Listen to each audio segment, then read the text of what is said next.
Integration reverses the process of differentiation. So if you need to integrate x to any power, then basically you add 1 to the power and then you divide by the new power. Now what you can also see that I've written down here is that we need to add a plus c. This c is known as the constant of integration. Now why are we doing that? Well, just imagine we were differentiating 2x squared plus 6. You know how to do the 2x squared bit. What happens to the 6? The 6, when it's differentiated, just disappears. And so we don't know if there was that number there before it was differentiated. And so we're putting that c there to represent the unknown number that might have been there before it was integrated. So let's look at a simple example. Here we're going to integrate x to the power of 5. So instead of being x to the power of 5, it's now going to be x to the power of 6. We've added 1 and we're going to divide it by that new power, which is 6. And then we simply just add the c on the end. It's that straightforward. Here's a second example.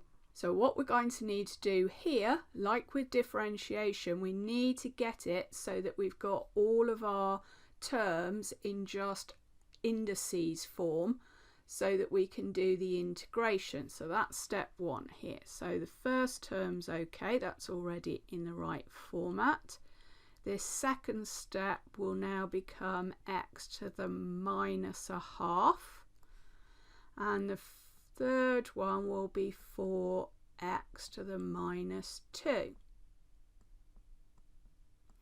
Now just like with differentiation, with integration you can just split these terms out and just do them separately. So 2x to the power of 3 is going to become 2x to the power of 4 divided by 4. And then we've got 3x to the power of minus a half. So if we add 1 to that power, we're going to get 3x to the half divided by a half.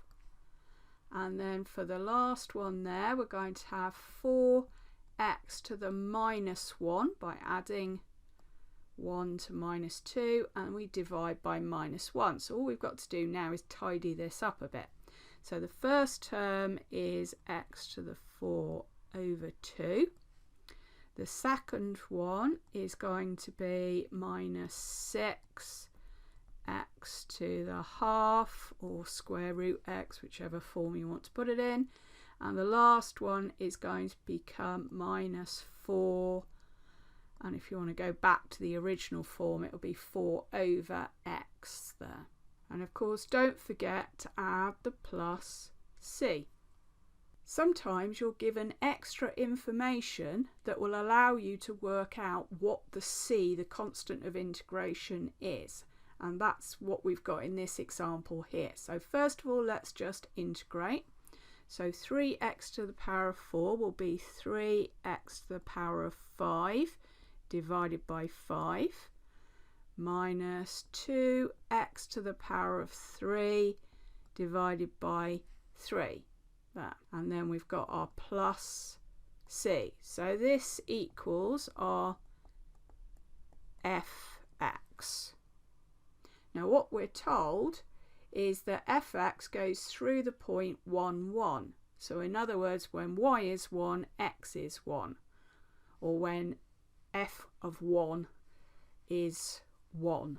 Okay, so what we know is that we're going to have 1 on this side, and we're going to have 3/5, because x is 1, minus 2/3 plus c is going to give us our constant of integration. So if we rearrange all of that, we're going to have c equals 1 plus 2/3 minus 3/5. So we need to do a bit of fraction work here to work out that bit there. They can both be changed into 15ths.